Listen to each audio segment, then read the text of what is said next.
These robots in this lab at Oakland Community College are about to get some company. GM is donating 2 welding robots that had been used at their Fairfax assembly plant in Kansas. Now, this lab is used to train students how to program these robots. It's part of an associate's level degree that aims to train students to start working in an auto plant. Work in those plants that had been done by humans is now being done more and more by robots, but better educated humans are needed to make the robots work.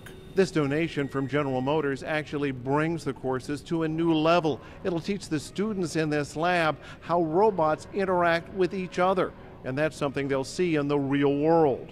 A real-world auto factory has lots of robots, and they don't work in a vacuum. Using 2 robots together, it's just like 2 people working together. They have to coordinate their actions. The one robot has to know what the other robot is doing. In the real world, robots have to be kept from bumping into each other and have to often be set up so one can hand off a project to another, the goal being consistency and a lack of flaws.